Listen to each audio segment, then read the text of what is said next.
Assalamu alaikum warahmatullahi wabarakatuh. Welcome once again. AMP stands for Association of Muslim Professionals.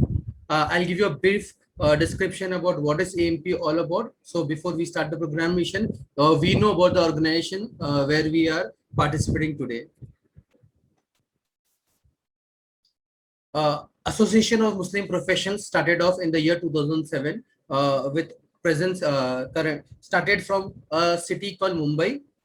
Alhamdulillah, in last 13 years, it has grown widely across the globe, and it is currently registered not only in India, but India, USA, UK, and Australia. So three international presence in terms of registration. In last 13 years of journey, AMP has focused clearly on three E's of community development. One, education. Second, employment. Third is empowerment of the community. AMP has a vision to positively impact 10 million people by 2030. What are the various achievements of AMP? What has AMP delivered in last 13 years of its journey? AMP started its journey with the single project called School Development Project. Idea was how to help the community because our community has the highest dropout ratio. So how to cut down on the dropout and how to motivate our students to continue their study further. We started a project called School Development Project where we have done more than 2,800 lectures. We have reached out to 800 schools and connected 2,81,000 students. Along with that, school development, we also take care of teacher training program and parenting workshop because they are the second most important pillar of the school. After student, teachers and parents are the most important one. The next important project AMP took was Employment Assistance Cell. Since all the members of AMP are from the corporate world, so they carry corporate experience, they carry corporate connections. How do you utilize this for the best of the community? So AMP has utilized it on its best note, not just by forwarding the job openings, but actually converting it into a real opportunity where AMP has done more than 360 job fair and job drive. What we mean by job fair and job drive is basically getting corporates at one location and asking students to come down and give interviews over there. By doing so, by doing these 360 activities, AMP has, Alhamdulillah, helped 21,000 candidates across the country. AMP not only has done that, it has given employment training to more than 220 times. This has helped our final year students in terms of sharpening their skill for interview techniques. Other than that, we have done ETP, Employment Training Program, for even college students, where we have helped 17,000 college students in terms of preparing for interview techniques and how to play a good role in corporate world. Apart from that, AMP also has built a strong network of scholarship updates about what happening in the country and international scholarship. We have run our own AMP Zakat Fund scholarship where we try to help students in terms of funding their education. We have been able to help 800 students for higher education. We have helped more than 860 orphans for their school education.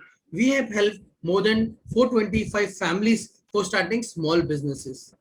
Idea was to transform a zakat taker into zakat giver. So this 425 families, Alhamdulillah, have started small businesses and today they are self-independent and they are running their family and they are able to help further more people now. AMP also has a resource center where AMP has tried to pull in all the experts people as a career counselor where they can talk to students and help them out. So on a platform of AMP website, we have got names of counselors who have registered themselves with a specific time frame where any student can connect with them over the mail and they will reply in terms of career guidance to the students over there. So these are the data numbers which are there. 660 career counselors, 2,500 students help, more than 50 documents in terms of various careers have been listed over there, and 1,500 career chart has been distributed to schools to display in their schools so that students are updated about what is the career forward after 10th, after 12th, and after graduation. Awards and partnership, AMP has always recognized the best talent in the community. The way we are doing today web talk in terms of getting the talent to the students, same thing we have done with the teaching community also. We have awarded more than 380 teachers who have done excellent and moved ahead above their service duty and help the community. So Teachers Excellence Award, we have awarded them over there. We have done partnership with various government agencies where we are able to help people in getting job fairs through which employment can be done through larger audience. We also done partnership more than 100 NGOs so that wherever AMP is not there, we have an NGO partner so that region is not left behind abandoned. And we take all our projects through that location through our NGO partners. When the pandemic hit hard, the community was the biggest sufferer of this. AMP ensured that let's convert this challenge into an opportunity. We immediately built 3 platforms which will help the community in this difficult times. The first thing, because it was March when the pandemic hit us hard, and 2 months ahead was Ramzan, and one of the biggest offering in the month of Ramzan is the zakat that we all give. Unfortunately, because of the lockdown, because of the pandemic, there was no outgoing, and since people were not able to give zakat and the real needy people were not able to seek zakat, so AMP built a platform called indiazakat.com so that people can go online, select state, city, place, cause which they want to donate, and donate the actual needy person. And the needy person can go and list their cause on the website. indiazakat.com is India's first zakat crowdfunding platform where both the seekers and the givers can come together, identify oneself and donate to itself. AMP ensures the validity, AMP ensures the reference check and all the checking system so that any case that comes on the platform is gone through a stringent validation or process orientation. The second platform that we launched was our community. Majority of the people coming in the corporate world are either the first generation people from college to corporate world. Unfortunately, we don't have family members who are highly educated who can mentor us out. Internationally, mentorship is a very big program run across the world. In India, our community is the biggest sufferer again because we don't have educated people in our family. So AMP built a platform called the indiamentors.com. Idea was the best talent of the community should be listed as mentor over there, and the students community should be listed as mentee over there. So these mentors who are highly intellectual and have spent 10 year 20 year in corporate world, can they mentors and guide the young bright students from colleges so that the journey which took 20 years for these mentors can be done in a short duration by the new generation. How can we empower the new generation with the best technology and the best route of education can be done through indiamentors.com. Again, the third initiative that AMP took was empowerjobs.com. During the pandemic, there was large scale unemployment. People were losing jobs. But even during that time, there were corporate who were hiring people. The challenge was job placement was moving from one sector to another sectors. So how can we help our community? Will our community be able to move in that pace or into the new sector or a new category for employment? It was really challenging. So AMP launched this platform because we saw Naukri.com and other placement platform were already giving jobs in large scale. How can we replicate that with our community? So we launched a platform, and through this platform, Alhamdulillah, we were able to list 50,000 CVs on the platform, and we were able to place those CVs in front of the right sectors which were hiring people. Alhamdulillah, since the beginning of this platform, we launched this platform in the month of December 2021, a little late in the pandemic time, 2020, a little late. But Alhamdulillah, since we have launched this platform, every month more than 250 people have been getting placed through this platform. So this has become a very big boon for the community in terms of this pandemic time. Now, what is AMP reach? What has AMP achieved in last 13 years? We have saw that how AMP has achieved that. It has achieved through its presence across the globe. Where is AMP present today? AMP currently present in 140 cities across the country, 26 states and 16 countries. We are present into 16 countries. 6,000 active members. Active members are members who are participating in some of the projects of AMP across the globe. Somewhere something is going on. Online presence through the digital platform that we are present into, we have more than 1,25,000 members connected to us. Now, this was all about AMP. How can the new generation, how can you all join AMP? AMP, you can join through a single platform through our website, www.ampindia.org/join AMP. So this is the entry point for AMP. Here you can join us as a volunteer or as a member, depending on your need. Thank you. I end my presentation on AMP introduction over here. Back to you, Kashif Bhai. Jazakallah khair, Razak bhai. Thank you for the brief introduction of AMP and its journey. Now we'll have a speaker introduction. I am very glad and privileged to introduce Mr. Shadab Hussain to our panelists and to our attendees today. Mashallah, Mr. Shadab Hussain is a #1 All India rank holder in Chartered Accountants. He has rank 24, All India rank 24 in Integrated Professional Competency course. Mashallah, he is graduated in Accounts and Finance, Accounting and Business Management and Taxation from University of Kota, UOK, Rajasthan, India. Currently, he is working with ONGC, Oil and Natural Gas Corporation Limited, as Finance and Accounting Executive. Past, he had worked with Chartered and Company as Accounts and Audit Executive. Mashallah, he's having a vast experience. Is a Chartered Accountant by profession. I would like to welcome today's speaker, Mr. Shadab Hussain. Sir, the floor is yours. Assalamu You can take alaikum. over. Thank you, sir. Assalamu alaikum. My name is Shadab Hussain. I'm Chartered Accountant by profession, and I have secured rank 1 in CA Final and rank 24 in CA Inter. And I would like to discuss today all about CA exams. तो आज हम discuss करेंगे सबसे पहले कि हमारा agenda क्या है, because it's not all about exams. सबसे पहले हमें ये समझना होगा, हमारे बहुत सारे मेंबर्स ऐसे भी जुड़े हैं हमारे साथ, they don't know about CA exams. So उनको पहले ये बताना जरूरी है कि सीए एग्जाम्स में वो कैसे एनरोल हो सकते हैं. Then we will discuss fee structure. Then we will come to exam preparation tips, जो आज का हमारा हॉट टॉपिक है. देन वी विल डिस्कस कि सीए बनने के बाद आपके पास क्या क्या अपॉर्चुनिटीज अवेलेबल है. देन इन सभी चीजों को डिस्कस करने के बाद we will come to a conclusion whether we should join this course or not. So we shall start first with the overview of CA course. तो सबसे पहले हम समझते हैं कि हमारा जो CA कोर्स है, इसको गवर्न करने के लिए, इसको रेगुलेट करने के लिए एक बॉडी बनाया गया है जिसका नाम है the institute of chartered accountants of India, ICAI, जिसे हम शॉर्ट में बोलते हैं.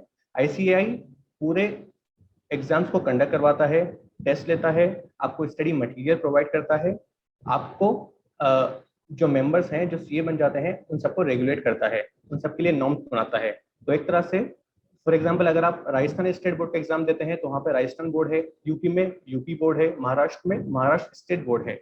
इसी तरह हमें जो रेगुलेट करता है वो है the institute of chartered accountants of India, जिसे हम ICAI बोलते हैं. ICAI साल में 2 बार मई नवंबर टर्म में सीए एग्जाम कंडक्ट करवाता है. जो सीए एग्जाम का पैटर्न है, ये 3 लेवल एग्जाम से. सबसे पहले फाउंडेशन लेवल होता है जो कि एक तरह से एंट्रेंस एग्जाम्स है. उसके बाद सीए इंटरमीडिएट एग्जाम होता है, देन सीए फाइनल एग्जाम होता है.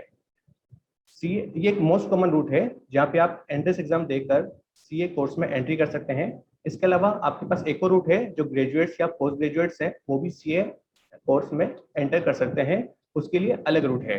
तो सबसे पहले हम डिस्कस करते हैं फाउंडेशन रूट से किस तरह आप सीए कोर्स में एंट्री कर सकते हैं. तो सबसे पहले आपको क्या करना होगा, जब आप क्लास 10th पास कर चुके हैं उसके बाद आपको सीए कोर्स में एनरोलमेंट करना होगा. सीए फाउंडेशन के लिए आपको एनरोल करना होगा खुद को.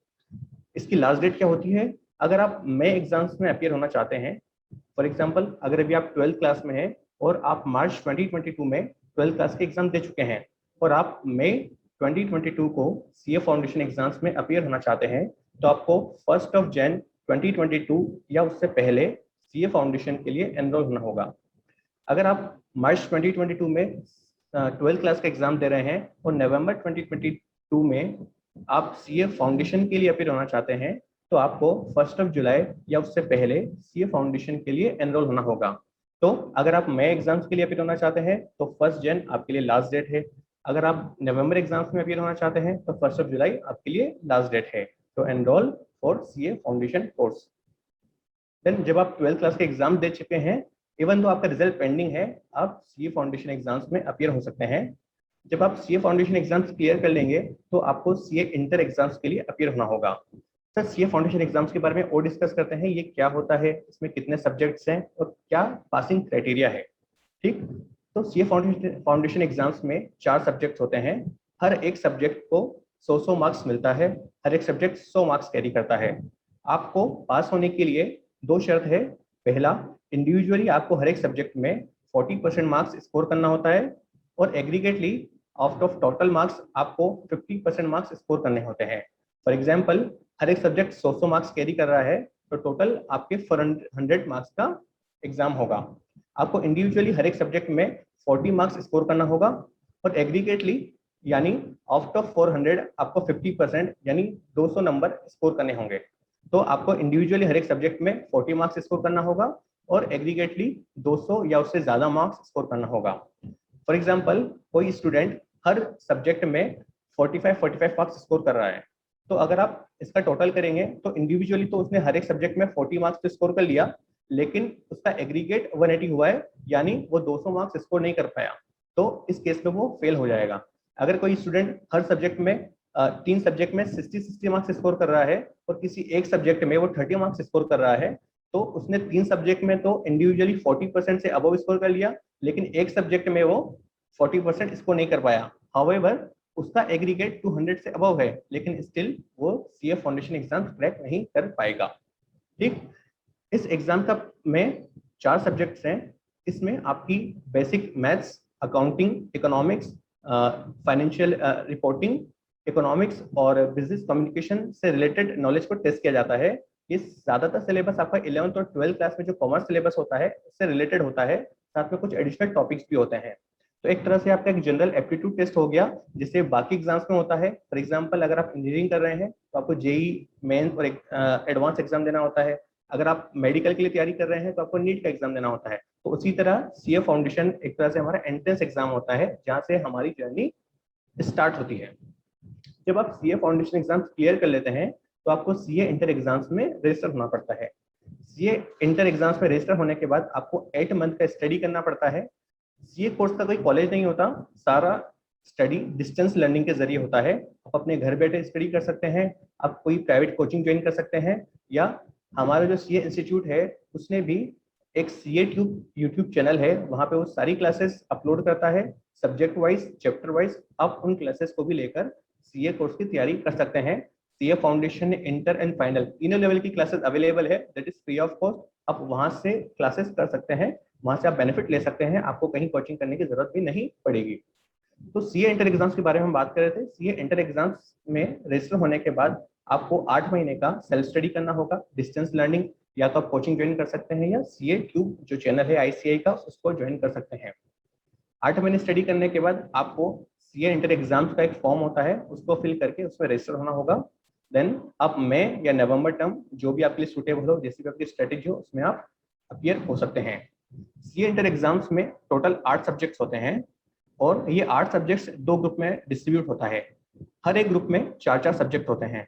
आप चाहें तो दोनों ग्रुप में अपीयर हो सकते हैं, चाहे तो सिंगल ग्रुप करके भी आप एग्जाम दे सकते हैं, क्योंकि हो सकता है बहुत से स्टूडेंट्स जिनकी तैयारी अच्छी से ना हो पाई हो, जिनको बहुत बर्डनसम लगता हो बहुत ग्रुप की तैयारी करना, क्योंकि सिलेबस बहुत बड़ा है, सबको कंप्लीट करना, कवर करना बहुत डिफिकल्ट होता है, हार्डवर्क करना बहुत जरूरी होता है। तो हो सकता है कुछ स्टूडेंट्स के लिए वो थोड़ा डिफिकल्ट हो, तो वो एक ग्रुप करके भी इस एग्जाम्स में अपीयर हो सकते हैं।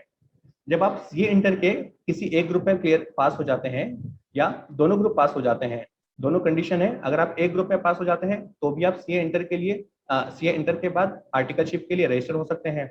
अगर आप बोथ ग्रुप पास हो गए तो भी आप आर्टिकलशिप के लिए रजिस्टर हो सकते हैं। तो मिनिमम एक ग्रुप आपका पास करना जरूरी है for register to articleship. Articleship 3 साल का होता है। आर्टिकलशिप में रजिस्टर होने से पहले आपको एक आईटी ट्रेनिंग और सॉफ्ट स्किल ट्रेनिंग करना मैंडेटरी होता है। क्यों? क्योंकि आपने स्कूलिंग में 12th क्लास तक and CA foundation and CA inter तक केवल बुक्स पढ़ी हैं, आपने केवल नॉलेज लिया है। You don't know how to use MS Excel, you don't know how to use MS Word, you don't know how to appear before client, you don't know how to appear before income tax department, GST department, tax authorities. So इसी के लिए जरूरी था कि आपको IT knowledge दिया जाए, आपको सॉफ्ट स्किल आप में डेवलप किया जाए. सो आर्टिकलशिप में रजिस्टर होने से पहले आपको 4 week IT training and soft skill training करना होता है. उसको करने के बाद ही आप CA इंटर्नशिप के लिए जा सकते हैं. तो 2 कंडीशन है CA आर्टिकलशिप के लिए, इंटर्नशिप के लिए रजिस्टर होने के लिए. एक, आपको एक ग्रुप पास करना होगा CA इंटर का. दूसरा, आपको 4 week IT and soft skill training करना जरूरी है. जब आप CA इंटर के दोनों ग्रुप पास कर लेंगे तो आप CA फाइनल कोर्स के लिए रजिस्टर कर सकते हैं. अब आपकी आर्टिकलशिप और CA फाइनल दोनों की प्रिपरेशन साथ साथ चलती रहेगी. आपको आर्टिकलशिप में भी ध्यान देना होगा, साथ में आपको CA फाइनल के एग्जाम पे भी फोकस करना होगा. हमारा स्केड्यूल क्या होता था जब हम प्रिपेयर करते थे CA फाइनल के लिए ड्यूरिंग आर्टिकलशिप? हमारी 6:30 to 9:30 हमारी क्लासेस होती थी. देन 11 to 5 और 6 PM हमारी इंटर्नशिप होती थी. देन अगेन शाम को 6 PM to 9 PM हमारी क्लासेस होती थी. तो इतना स्केड्यूल जो होगा थोड़ा टफ होता है, डिफिकल्ट होता है, लेकिन ये एक प्रोसेस है. सभी स्टूडेंट इसी प्रोसेस से गो थ्रू करते हैं. इसलिए बोलते हैं कि CA कोर्स करना थोड़ा चैलेंजिंग होता है, क्योंकि हमारा प्रोसेस थोड़ा डिफिकल्ट होता है. आप थोड़ा फ्रस्ट्रेट हो सकते हैं एक पॉइंट पे, उसको भी हम बाद में डिस्कस करेंगे किस तरह से आप अपने आप को मैनेज कर सकते हैं. तो CA फाइनल में आपको रजिस्टर होना है. देन आप चाहें तो CA फाइनल में भी 8 सब्जेक्ट हैं. आप चाहें तो एक ग्रुप में अपीयर हो सकते हैं, आप चाहें तो बोथ ग्रुप में अपीयर हो सकते हैं. इसमें भी सेम पैटर्न, हर ग्रुप में 4-4 सब्जेक्ट होता है. तो उसके बाद हम डिस्कस करते हैं कि आपका CA फाइनल का एग्जाम कब होता है. जब आप इंटर्नशिप के 2.5 ईयर कंप्लीट कर चुके हैं, 2.5 साल आपके इंटर्नशिप के हो चुके हैं, और आप अपनी इंटर्नशिप के लास्ट 6 मंथ में हैं. जब आपने 2 साल 6 महीने कंप्लीट कर चुके हैं इंटर्नशिप, और आपकी इंटर्नशिप को लास्ट 6 मंथ बचे हैं, और इस लास्ट 6 मंथ में अगर नवंबर और मई के कोई एग्जाम्स हो रहे हैं CA फाइनल के, तो आप इन एग्जाम्स में अपीयर हो सकते हैं. जब आप CA फाइनल एग्जाम क्वालिफाई कर लेते हैं और आपका 3 साल का ट्रेनिंग पूरा हो जाता है, then you become qualified, you become eligible to a chartered accountant. आप अपने आप को as a chartered accountant enrol कर सकते हैं. जस्ट एग्जाम्स पास करना आपको चार्टर्ड अकाउंटेंट नहीं बनाता. एग्जाम पास करने के बाद आपको इंस्टीट्यूट के पास अप्लाई करना पड़ता है, प्रिस्क्राइब फीस होती है, वो पे करना होता है, देन आप चार्टर्ड अकाउंटेंट बन जाते हो. साथ में यहाँ पे आपको CA फाइनल एग्जाम जब आप देंगे, उससे पहले अगेन आपको 4 वीक एडवांस ट्रेनिंग और एसएस ट्रेनिंग करना जरूरी है. क्यों जरूरी है? क्योंकि जब आप चार्टर्ड अकाउंटेंट एग्जाम पास कर देंगे, उसके बाद आपका कैंपस प्लेसमेंट होता है. वहां पे आपको बहुत सारी कंपनीज के साथ इंटरव्यू देना पड़ता है, आपको GD फेस करना पड़ता है. इन सभी चीजों को प्रिपेयर करने के लिए आपको सॉफ्ट स्किल होना, आपको मैनेजमेंट एंड कम्युनिकेशन स्किल्स देना जरूरी है. इसीलिए इंस्टीट्यूट ने ये मैंडेटरी किया कि आप CA फाइनल एग्जाम देने से पहले आप 4 वीक एडवांस IT ट्रेनिंग और सॉफ्ट स्किल ट्रेनिंग कंप्लीट करो. एडवांस IT ट्रेनिंग में आपको VBA, MS Excel, advance excel, इन सब चीजों के बारे में समझाया जाता है. ठीक, तो ये हमारा CA फाउंडेशन से लेकर CA फाउंडेशन रूट से CA कोर्स का ओवरव्यू था. इसके बाद जो मैंने आपको बताया था कि एक अलग रूट भी होता है. नॉर्मली लोग CA फाउंडेशन रूट को ही फॉलो करते हैं. इसके अलावा जो ग्रेजुएट्स हैं या पोस्ट ग्रेजुएट्स हैं, वो लोग भी CA कोर्स में एंट्री कर सकते हैं. तो देखते हैं कि कौन स्टूडेंट्स हैं जो एलिजिबल हैं to get registered for CA final exams for CA course. तो जो कॉमर्स ग्रेजुएट्स हैं या पोस्ट ग्रेजुएट्स हैं, जिन्होंने BCom या MCom किया है, उनको मिनिमम 55% मार्क्स स्कोर करना जरूरी है इन देयर ग्रेजुएशन या पोस्ट ग्रेजुएशन. तो वो एलिजिबल हो सकते हैं CA कोर्स में एनरोल होने के लिए. जो अदर ग्रेजुएट्स है, फॉर एग्जांपल जिन्होंने BSc किया है या जिन्होंने BTech किया है, उनको मिनिमम 60% मार्क्स होना जरूरी है. जो institute of post accountants of India या institute of company secretary of India का इंटर लेवल पास स्टूडेंट्स है, उनको CA इंटर वो भी इस कोर्स में रजिस्टर हो सकते हैं, प्रोवाइडेड उन्होंने इंटर लेवल एग्जाम्स और पोस्ट अकाउंटेंट्स और कंपनी सेक्रेटरी क्रैक किया हो. तो जो इंटर लेवल पे है वो लोग भी यहाँ पे एनरोल हो सकते हैं, और जो ग्रेजुएट्स या पोस्ट ग्रेजुएट्स है वो भी CA कोर्स में एनरोल हो सकते हैं. तो इन स्टूडेंट्स को क्या है, सबसे पहले 4 वीक का जो IT ट्रेनिंग है और सॉफ्ट स्किल ट्रेनिंग है, सबसे पहले इनको ये कंप्लीट करना होगा. देन इनको इंटर्नशिप के लिए रजिस्टर होना पड़ेगा 3 साल का. देन जब वो 9 महीने का इंटर्नशिप कंप्लीट कर लेते हैं, तो उनको CA इंटर एग्जाम्स का फॉर्म फिल करना होगा और CA इंटर एग्जाम्स में अपीयर होना होगा. तो इसमें थोड़ा रिक्वायरमेंट चेंज है. यहाँ पे आपको CA फाउंडेशन एग्जाम देने की जरूरत नहीं है. क्योंकि ये डिफरेंट रूट है, ये डायरेक्ट एंट्री रूट है। यहाँ पे आपको पहले ग्रेजुएशन करना होगा, देन उसके बाद आप डायरेक्टली इंटर्नशिप के लिए रजिस्टर हो जाइए, एंड देन आप ये इंटर का एग्जाम दीजिए। देन जब आप इंटर का एग्जाम पास कर लेंगे, बोथ ग्रुप पास कर लेंगे सीए इंटर का, तो आप सीए फाइनल एग्जाम्स के लिए रजिस्टर हो सकते हैं। एंड देन सेम पैटर्न पे जब आपका 2.5 ईयर का सीए इंटर्नशिप कंप्लीट हो जाएगा, जब आपका इंटर्नशिप 2.5 साल का कंप्लीट हो जाएगा और आप लास्ट 6 मंथ में सर्व कर रहे होंगे एज ए इंटर्न, तो आप सीए फाइनल का एग्जाम दे सकते हैं।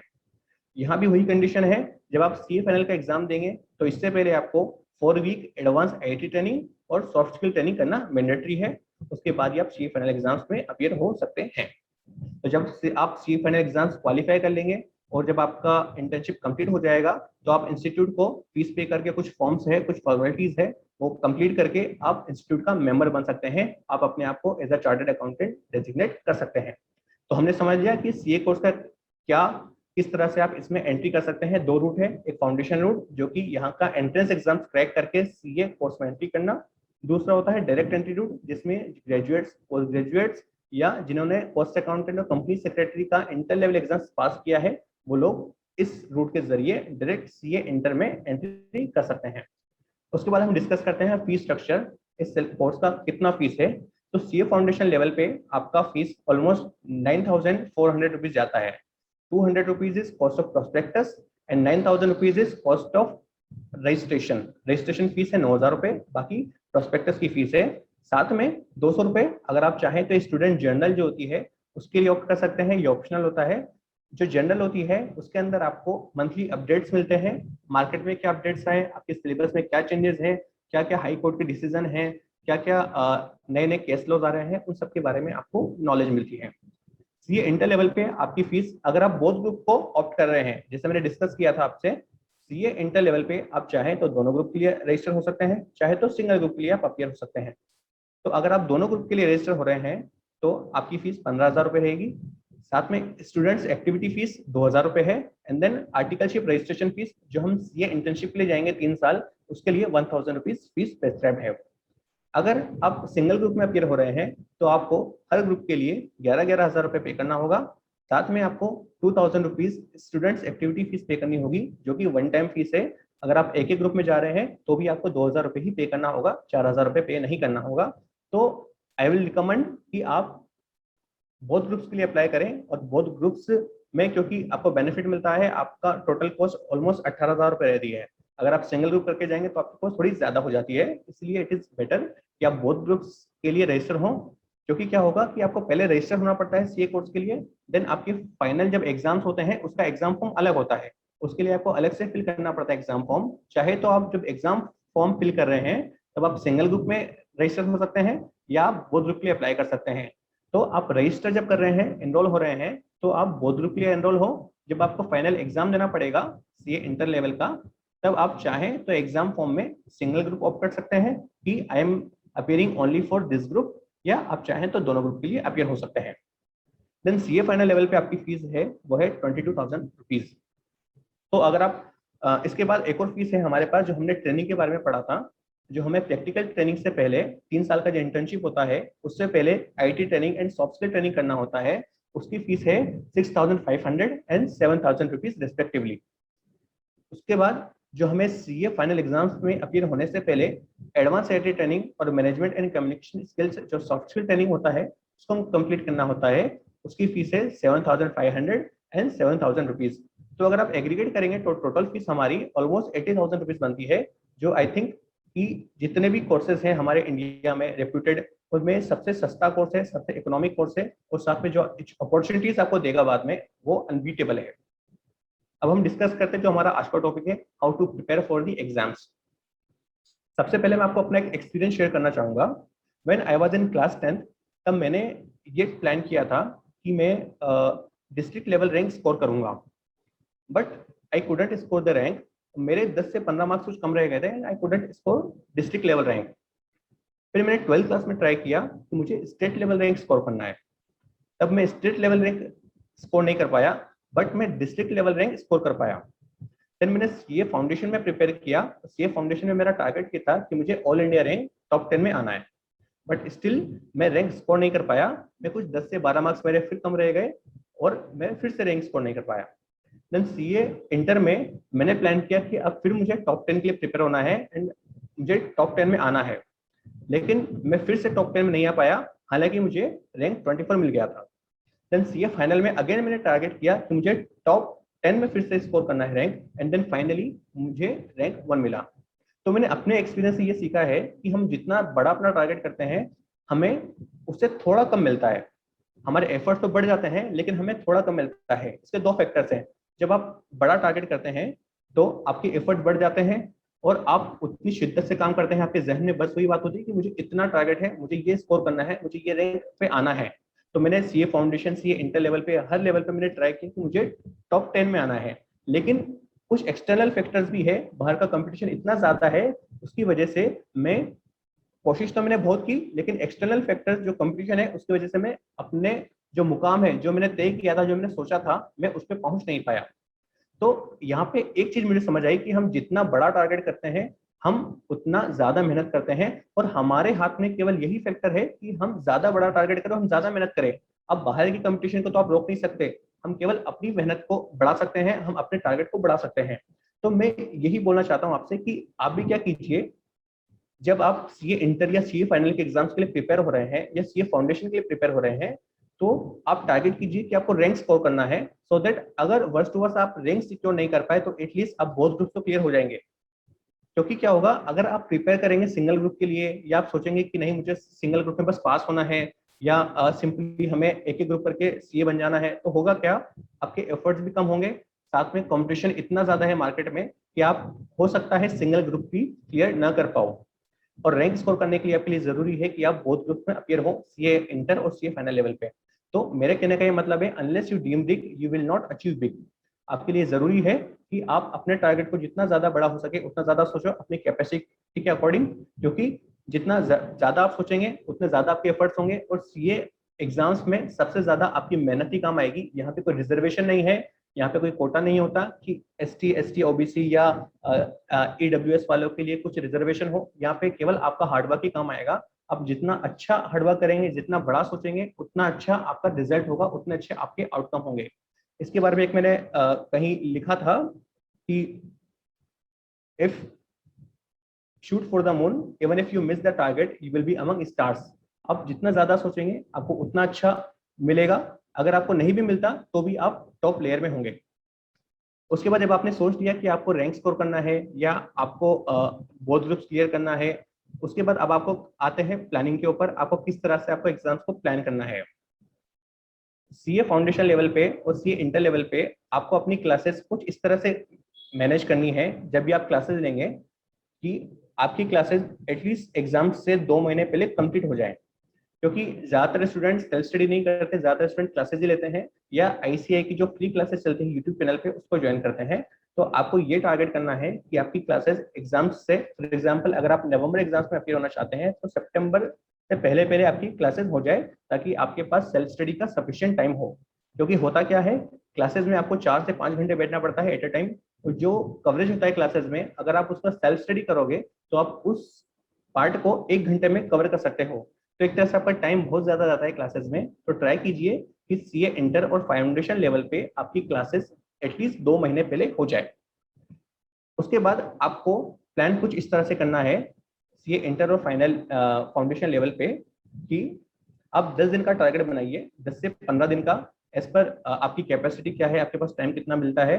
आप 10 से 15 दिन का टारगेट बनाइए और उस 15 दिन में या 10 दिन में आप 2 सब्जेक्ट्स को उठाइए, एक प्रैक्टिकल एक थ्योरी सब्जेक्ट, और उन दोनों सब्जेक्ट को कंप्लीट करने की कोशिश कीजिए 15 दिन के अंदर। और जब आप उन सिलेबस को कंप्लीट कर लेते हैं 15 दिन में, दोनों सब्जेक्ट को कंप्लीट कर लेते हैं, तो नेक्स्ट डे आप 1 दिन में उस पूरे सिलेबस से गो थ्रू कीजिए, उस पूरे सिलेबस को पढ़िए और नेक्स्ट डे आप उसका टेस्ट दीजिए घर पे ही, सो दैट आपको ये पता चल जाएगा कि आपने जो कुछ पढ़ा है क्या उसमें आपका मार्क्स अच्छा आया, क्या आप में कुछ कमी तो नहीं है, आपको कहाँ कहाँ पे इम्प्रूवमेंट करने की जरूरत है।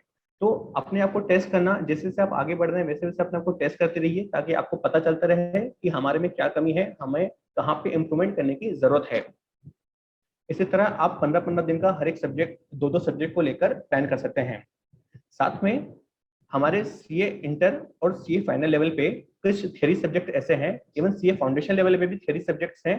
For example law, audit, IT और इनकम टैक्स, ये कुछ ऐसे सब्जेक्ट्स हैं जहाँ पे ज्यादातर स्टूडेंट्स फेल होते हैं। इन सब्जेक्ट्स को पास करने का एक ही तरीका है कि आप डेली बेसिस पे इन सब्जेक्ट से जुड़े रहें। अगर आप 15 दिन फॉर एग्जांपल अकाउंट्स और किसी दूसरे सब्जेक्ट को एसएफएम को प्लान कर रहे हैं, अगर आप 2 सब्जेक्ट पढ़ रहे हैं 15 दिन के लिए, तो आप मॉर्निंग में 45 मिनट्स और इवनिंग में 45 मिनट्स इन 4 सब्जेक्ट को जरूर दें, क्योंकि ये सब्जेक्ट ऐसे हैं अगर आपका इन सब्जेक्ट से लिंक टूटता है 5-10 दिन भी, तो आप इन चीजों को भूल जाते हैं, आप इन चीजों को रिटेन नहीं कर पाते। तो सबसे ज्यादा जरूरी है कि जो थ्योरी सब्जेक्ट्स हैं, एक्चुअली स्टूडेंट्स को क्या होता है कि प्रैक्टिकल सब्जेक्ट में बहुत मजा आता है पढ़ने में, उनको बहुत अच्छा लगता है कि क्वेश्चन सॉल्व करना, प्रैक्टिकली न्यूमेरिक सम्स सॉल्व करना, और थ्योरी पार्ट जो है जहाँ पे थोड़ा रिटेन करने की बात आती है उसको पढ़ने में इंटरेस्ट नहीं होता। तो इसीलिए इस टाइप के सब्जेक्ट्स को क्लियर करने का एक ही तरीका है कि आप उनको डेली बेसिस पे पढ़ें। डेली 45 मिनट्स हर एक सब्जेक्ट को दें। 45 मिनट्स सुबह आप ऑडिट को दे सकते हैं और 45 मिनट्स शाम को लॉ को दे सकते हैं।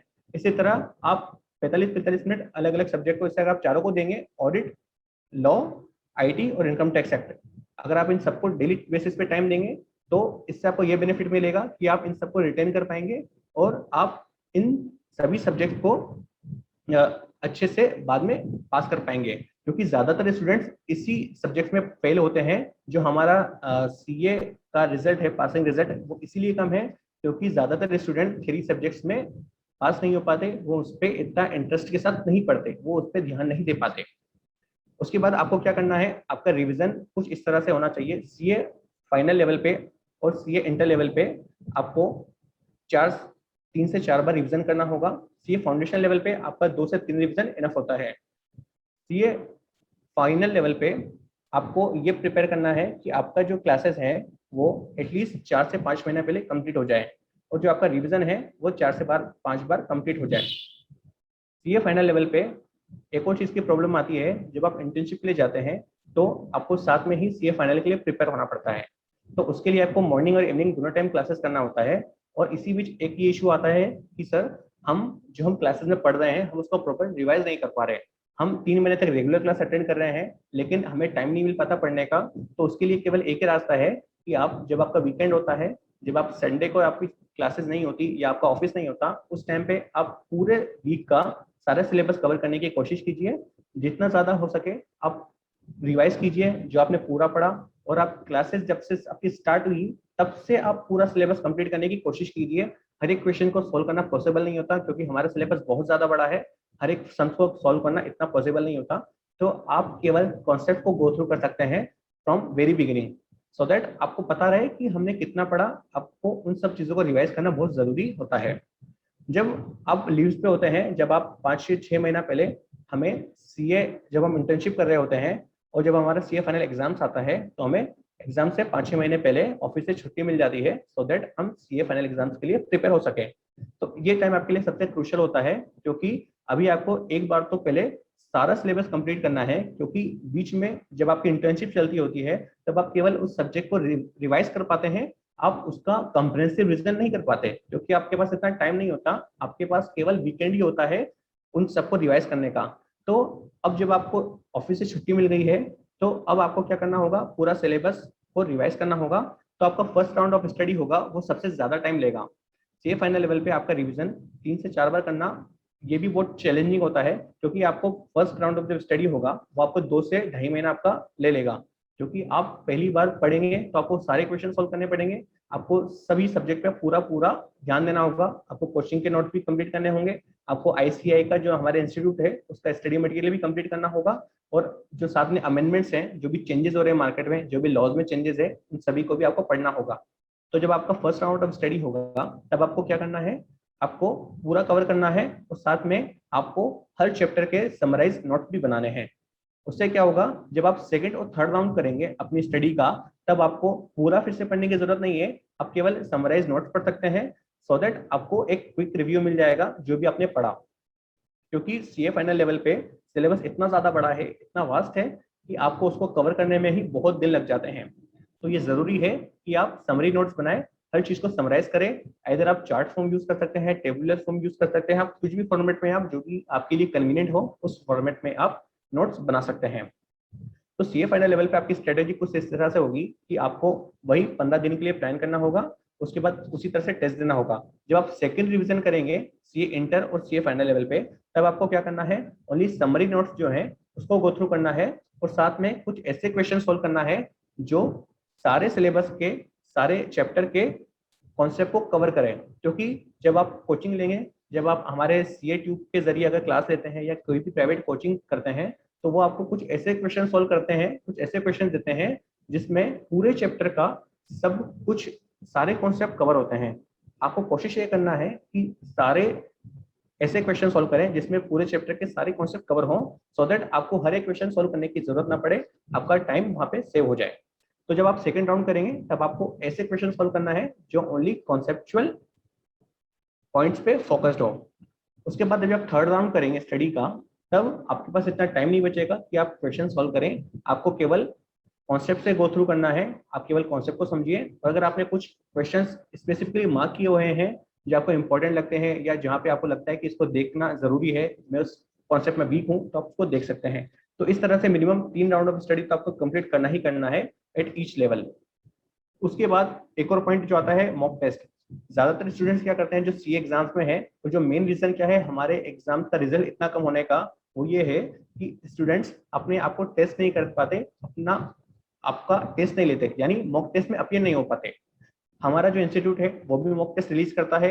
आप चाहें तो मॉक टेस्ट इंस्टीट्यूट के ज्वाइन कर सकते हैं, आप चाहें तो किसी प्राइवेट कोचिंग के मॉक टेस्ट ज्वाइन कर सकते हैं, आप चाहें तो किसी आपकी जो कोचिंग क्लासेस है उनके आप मॉक टेस्ट ज्वाइन कर सकते हैं। मॉक टेस्ट ज्वाइन करने से क्या होगा, आप अपने आप को एवेल्यूएट कर पाएंगे कि आपका स्टेटस क्या है, आप कहाँ तक पहुंचे। और ये जो मॉक टेस्ट है, मैंने पहले भी आपको बताया था कि आप जब 15 दिन का प्रिपेयर करेंगे उसके बाद भी आपको टेस्ट देना है, वो अलग होगा। उसके बाद जब आप फाइनल लेवल पे होंगे, जब आपको थर्ड राउंड ऑफ स्टडी पूरा हो जाएगा, उसके बाद भी आपको मॉक टेस्ट देना है, क्योंकि इस मॉक टेस्ट में जो आईसीए रिलीज करेगा इसमें सारे अमेंडमेंट्स कवर होंगे। इसके अंदर आपको बहुत सारी नई नई चीजें मिलेगी और नए क्वेश्चंस भी मिलेंगे जो आपके फाइनल एग्जाम्स के लिए बहुत हेल्पफुल रहेंगे। मॉक टेस्ट को देते वक्त आपको ये ध्यान रखना है कि आपका जो फाइनल लेवल का एग्जाम्स है वो 3 घंटे का होगा, तो यहाँ पे आपको 2 hours and 45 minutes में इस पेपर को कंप्लीट करना है, क्योंकि हमारे पास लास्ट के 10 से 15 मिनट सेव करना जरूरी होता है। क्यों? क्योंकि आप बाद में चेक कर पाओगे कि कहीं आपसे कुछ छूटा तो नहीं, कहीं आपने कुछ क्वेश्चन नहीं छोड़ दिए, या कहीं आपको कुछ गलती तो नहीं रह गई। तो 10 से 15 मिनट आपको बाद के लिए सेव करना है। साथ में जब आप मॉक टेस्ट देंगे तो आपको यह बेनिफिट मिलेगा कि आपकी स्पीड बढ़ेगी, क्योंकि सीए फाइनल लेवल पे प्रॉब्लम यही आती है, इवन इंटर लेवल पे भी, कि आपका पेपर कंप्लीट नहीं हो पाता, आपका पेपर छूट जाता है, क्योंकि सिलेबस भी इतना बड़ा है, पेपर भी इतना बड़ा आता है कि उसको कंप्लीट करना on time it is very difficult. 3 घंटे में पेपर कंप्लीट करना बहुत डिफिकल्ट होता है, और ज्यादातर स्टूडेंट्स का पेपर छूट जाता है। उसका रीजन एक ही है कि वो मॉक टेस्ट में अपीयर नहीं हो पाते। मॉक टेस्ट नहीं देंगे तो ऑब्वियसली आपने अपने आप को टेस्ट ही नहीं किया, तो आप डायरेक्टली एग्जाम कैसे दे सकते हैं। इट्स जस्ट लाइक कि आप स्विमिंग के ऊपर एक बुक पढ़ रहे हैं और आप सीधे दरिया में कूद गए, तो ऐसा करने पे आप डूबेंगे ही, आप स्विमिंग सीख नहीं पाएंगे। आपको पहले प्रैक्टिस करना पड़ेगा स्विमिंग का, उसके बाद ही आप एक अच्छे तरह से स्विमिंग कर पाएंगे।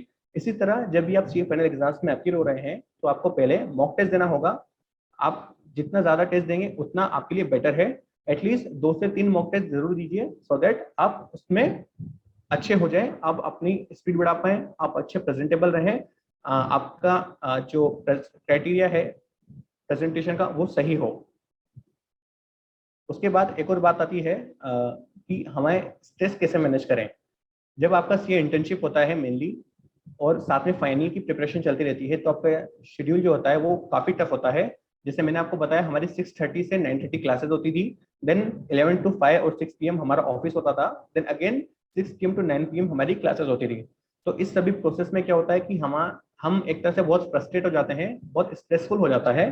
तो इस चीज से ओवरकम करने का एक ही तरीका है कि आप अपने फ्रेंड्स के साथ एटलीस्ट आधा घंटा निकालें डेली। शाम को वॉक पे चले जाएं, या आप जॉगिंग कर सकते हैं या एक्सरसाइज कर सकते हैं। डेली आधा घंटा आपके लिए जरूर निकालें, वॉक कर सकते हैं, रिलेटिव्स के साथ घूम सकते हैं, बातचीत कर सकते हैं, सो दैट आपको ऐसा ना लगे कि मेरे से सब कुछ छूट रहा है। नॉर्मली स्टूडेंट्स में ये फीलिंग आती है, उनको ऐसा लगता है कि इस एग्जाम के पीछे में सब कुछ छोड़ दिया, मैं ना फैमिली को टाइम दे पा रहा हूँ, ना फ्रेंड्स को टाइम दे पा रहा हूँ, मेरे सारे फ्रेंड्स मुझसे छूट रहे हैं, ऐसी फीलिंग आने लगती है। इस फीलिंग्स के दूर करने का एक ही तरीका है, आप एटलीस्ट आधा घंटा उनसे बातचीत कीजिए, उनके साथ घूमिए फिरिए। और क्योंकि आपके पास जो टाइम ये 4 साल है, ये 4 साल वापस आने वाले नहीं है, तो आपकी पढ़ाई के साथ साथ आपको बाकी चीजों को भी मैनेज करना जरूरी है। ऐसा नहीं कि केवल आप पढ़ाई कर रहे हैं, तो ये जरूरी है कि आप अपने स्ट्रेस को मैनेज करें।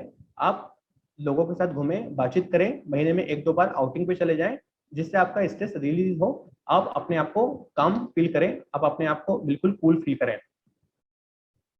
तो ये हमारा ओवरऑल स्ट्रेटजी था कि हमें एग्जाम्स में किस तरह से प्रिपेयर होना है, हमें किस तरह से थ्योरी सब्जेक्ट के लिए प्रिपेयर होना है। जो हमारे थ्योरी सब्जेक्ट्स हैं उस पर स्पेशल फोकस देना बहुत जरूरी है, क्योंकि यही रीजन है जहाँ पे सीए फाइनल और सीए इंटर लेवल पे स्टूडेंट्स फेल होते हैं। CA foundation level comparatively easy होता है, क्योंकि 11th-12th क्लास में ऑलरेडी हम अकाउंट्स मैथ्स पढ़ के आए होते हैं, हमें इंग्लिश का नॉलेज होता है, इकोनॉमिक्स का नॉलेज होता है, और सीए फाउंडेशन लेवल उसी को टेस्ट करता है। लेकिन जो सीए इंटर और फाइनल लेवल पे जो सिलेबस जो चेंज होता है, क्योंकि हमारी जर्नी सीए इंटर लेवल से ही स्टार्ट होती है, जो एक्चुअल जर्नी होती है, जो हमें पढ़ाते हैं अकाउंटिंग टैक्सेशन, वो सीए इंटर लेवल से स्टार्ट होता है। और यहाँ पे जो थ्योरी सब्जेक्ट्स हैं वो काफी बड़े होते हैं, इनका सिलेबस काफी बड़ा होता है, उसको कवर कर पाना बहुत मुश्किल होता है। तो आपको स्पेशली उन्हीं सब्जेक्ट्स पे फोकस करना होगा।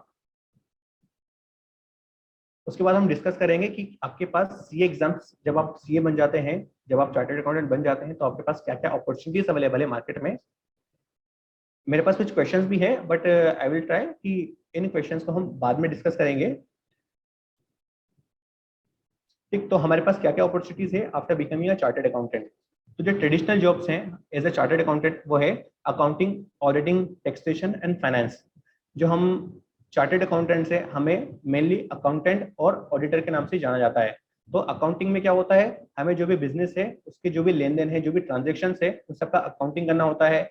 एज अ ऑडिटर हमें क्या करना पड़ता है, अगर किसी एंटिटी में जो अकाउंट्स बने हैं, हमें उसको चेक करना पड़ता है कि क्या अकाउंट सही तरह से बने हैं या नहीं बने।